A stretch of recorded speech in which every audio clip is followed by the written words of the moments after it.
अस्सलाम वालेकुम नाज़रीन, मैं हूं आसिफ जट। अभी कल ही इस मौजू पे मैं बात कर रहा था कि दुनिया में बड़े बड़े नमूने हैं जो कि सर्जरीज के जरिए, प्लास्टिक सर्जरीज के जरिए अपने आप को ट्रांसफॉर्म कर लेते हैं किसी जानवर में या किसी और शक्ल में। और यही देखते देखते सामने आ गया टोक्यो जापान का रहने वाला टोको, जिसने अपने आप को कुत्ते में तब्दील कर लिया। अब इस पे आज मैं थोड़ी सी तफसील से बात करता हूं कि इनकी नफ्सियात क्या होती है, कि कुत्ते में या किसी भी और जानवर में अपने आप को तब्दील क्यों करते हैं, इसमें लाखों रुपए लगते हैं, वो ये खर्च करके अपनी पूरी शनाख्ती चेंज क्यों कर लेते हैं।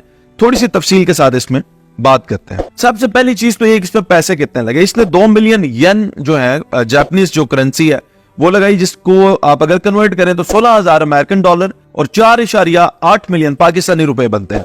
इसने अपनी पूरी बॉडी, हत्ता कि उसके जिस्म के जो बाल हैं वो भी, चेहरा भी, सब कुछ कुत्ते में तब्दील करवा लिया है। और इसको मल्टीपल सर्जरीज के प्रोसेस से गुजरना पड़ा, उसके बाद ये बना कुत्ता। जिस कंपनी ने इसको कुत्ता बनाया, कुत्ता बनाने वाली वो कंपनी है नहीं, बेसिकली वो कंपनी है कॉस्ट्यूम्स तैयार करते हैं, मुख्तलिफ कॉस्ट्यूम्स बनाते हैं, जो कॉस्ट्यूम्स पहन के लोग फिर अदाकारियां करते हैं, फनकारियां करते हैं।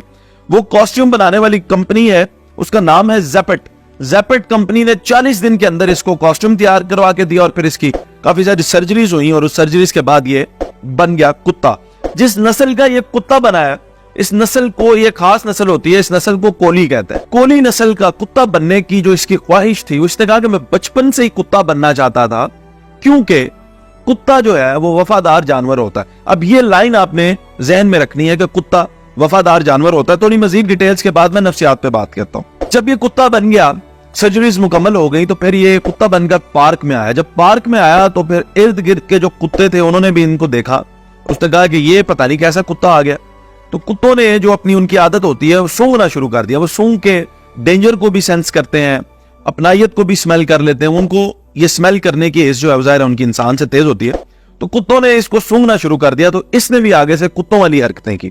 अब जाहिर है क्योंकि इतना महंगा उसने वो कॉस्ट्यूम भी बनवा लिया, अपनी सारी सर्जरीज भी करवा ली हैं, तो अब हरकतें भी ना हो कुत्तों वाली तो बात तो ना बनती। लेकिन एक थोड़ी सी जो है इसकी चीज अगर आप नोट करें तो कुत्तों से मुनफरिद ये है, आप वीडियो में देख भी रहे हैं कि ये हाथ हिला रहा है। कुत्ते ऐसे वेव करते नहीं है, लेकिन इसने अपने पंजे को इस तरह हिलाया जिस तरह इंसान हाथ हिलाते हैं, जिससे ये वाजे हो गया कि इसके अंदर है तो कोई इंसान ही है। तो ये इसने सारा काम किया, और जैसे ही इसने ये काम कर लिया ना, अब इसके ऊपर लोगों ने मीम्स बनानी शुरू कर दी, लिखना शुरू कर दिया इसके बारे में। और फिर लोग तो जो उनके दिमाग में आता है वही लिखते हैं। कुछ लोगों ने लिखना शुरू किया है कि दुनिया का वाहिद ऐसा कुत्ता बन गया है जिसके पास पासपोर्ट भी होगा। ये दुनिया का वाहिद कुत्ता है जिसके पास ड्राइविंग लाइसेंस भी है, आईडी कार्ड भी है। ये दुनिया का वाहिद कुत्ता है जो इंश्योर्ड भी होगा। ये दुनिया का वाहिद कुत्ता है लोग जिसे गमी खुशी में भी बुलाएंगे और ये जाएगा भी, क्योंकि इंसानी शजरा नस्ब तो है इसका एक। और इसी तरह सोशल रहा है तो लोगों के साथ ताल्लुकात तो होते हैं, फिर वो बुलाते हैं। लोग ये भी लिख रहे हैं कि ये वो वाहिद कुत्ता होगा जिसका मोबाइल फोन भी होगा, मोबाइल नंबर भी होगा। अच्छा, अब ये बातें लोग लिख रहे हैं इसके बारे में और कह रहे हैं कि ये कुत्तों में दुनिया में सबसे पहले नंबर पे आ चुका है, लेकिन इंसानियत में तो जाहिर है कि ये गिर गया।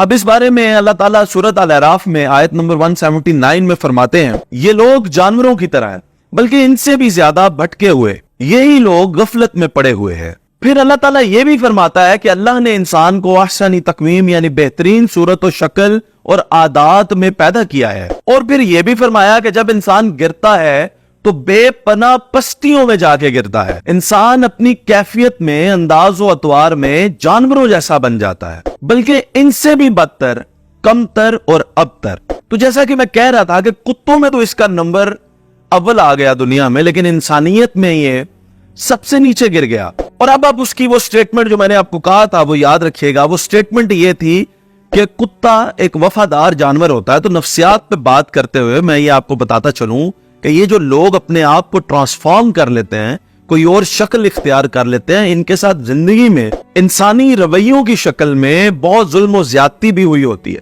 या कोई ना कोई ऐसा सानिया इनके साथ हुआ होता है जिसमें ये मेंटली तौर पर इंसानियत से या इंसानों से इनका एतबार उठ जाता है और ये लोग अपने आप को देखते हैं किसी और रूप में। और बहुत ऐन मुमकिन ये भी होता है कि इसकी जिंदगी में कोई ऐसा कुत्ता आया हो जिस कुत्ते ने इसको बड़ा इंस्पायर किया हो, इंसानों ने इसको धोखे दिए हो, तंग किया हो, परेशान किया हो। सेंसिटिव लोग भी होते हैं, मेडिकल कंडीशंस के साथ भी लोग होते हैं जिनका हमें पता नहीं होता। और एक कुत्ता कोई ऐसा जरूर इसकी जिंदगी में रहा होगा जिस कुत्ते ने इसके साथ बड़ी वफादारी की होगी, तो ये उससे मुतासिर होके, क्योंकि असाबी तौर पे कमजोर लोग होते हैं, तो फिर ये कुत्ता बनने की इसके अंदर ख्वाहिश बचपन से ही पैदा होगी और फिर ये कोली नस्ल का कुत्ता बन गया। अच्छा, अब लिखने वाले, मीम्स लिखने वाले जो हैं, इसके बारे में ये भी लिख रहे हैं कि अब इसके साथ कुत्ते वाली कोई नहीं कर सकता। ये भी लिख रहे हैं कि अब इसको कुत्ते की मुशाहबत देखकर कोई गाली नहीं दे सकता, और भी बहुत कुछ इसके बारे में लिख रहे हैं। तो इंसान जब नीचे गिरता है और फिर अपने आप को, जो अल्लाह ने उसको बनाया है, उस पर तब्दील करने की खुद को जब कोशिश करता है, कोई और शक्ल रूप इख्तियार करने की कोशिश करता है,